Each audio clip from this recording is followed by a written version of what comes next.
You never know what is hidden down alleyways and one-way streets. We are here in Boonville, Missouri in an 1850s building, and wait until you see what is just behind me.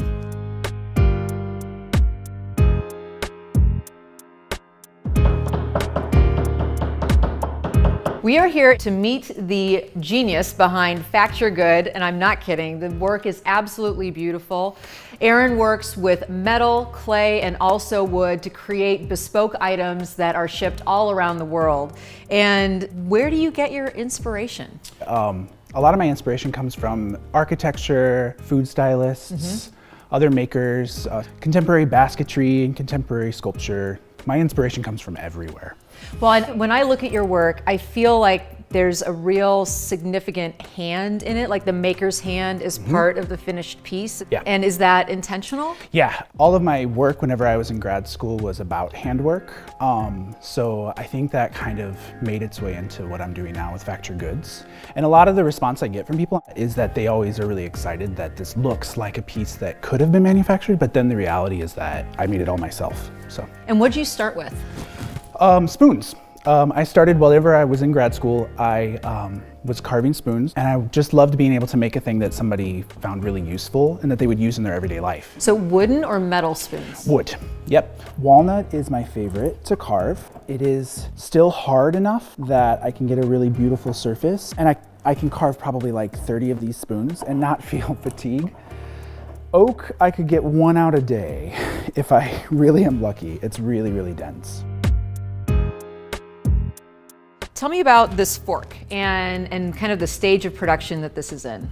So this fork, this is really just a prototype in my mind, but I made it specifically for a food stylist in San Francisco. So this one is perfect because it photographs really well, but I just got a thicker gauge brass to make ones that are going to be functional. You do make things that are just available, that people can order, but you get a lot of just out of the blue requests for crazy things. I do. It's kind of great because I get to work with somebody and use the way that they think to create things specifically for them that totally spawns into something different. So how do you test these things to know, like you said, this is a prototype fork, it's not really something that is meant to be used on a daily basis. So do you send stuff off and get feedback, or do you test it yourself? So luckily, you know, I love to eat and I love food and I love kind of food culture. So a lot of the time I will use these items in my own home, but I love sending it out and getting feedback and getting criticism. And you work with chefs, and specifically in St. Louis, you're working with the chefs over at Niche.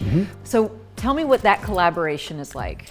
So far, it's been probably my favorite thing that I'm doing right now. They have these really cool ideas. When we were making those items, they were just kind of like, this is the plate that we serve one of our desserts on and we're not happy with it. What do you think you could come up with? Don't tell us, just do it. And I was like, okay. Oh, how fun. Yeah. That's kind of an ideal situation for an artist. It's just been fun to like work more artistically instead of just kind of pumping and doing the grind of producing the same product every day. Definitely. So will you show me some of the stuff you're working on? Sure. Oh, good. I'm excited.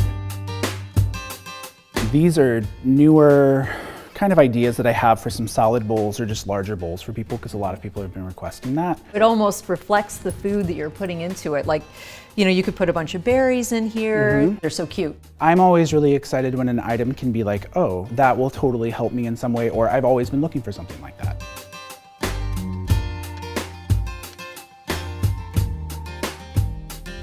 Are these combs? They are. Like for your hair combs? Beard combs. This is like so perfectly hipster. It absolutely is. Yeah. It's one of those things that it's like you never actually need it until you see it. These, you hand carve them. I'll carve and then I'll kind of shape. Okay. And then I will file to kind of take that even further with the shaping of it. And then it's sanding all the way from 80 up to 1200 grit. So it's a constant sanding. And then it's beeswax and coconut oil. Yes. For me, I don't like that like hard shell look, that glossy look to wood. I like this more kind of natural oiled look. And some of those other finishes are totally food safe and wonderful, but it's just a total aesthetic choice for me. That's great. So these are a salad set. So they're salad servers. These were an example of a store that was really interested in having a salad set, and I hadn't really ever had time to make any. And the great thing about these is that they're matched. So they're from this chunk of wood like this that I carve on one side, and then I flip it, carve the other side, and then I'm able to kind of cut it through on my bandsaw, and then I have a perfect mate. That's fantastic. And that level of detail is what people respond to in these kinds of handmade items. Here, you want to be able to see that all of that, time and thought was put into creating this object. Yeah, and I hope that that's what they get out of it.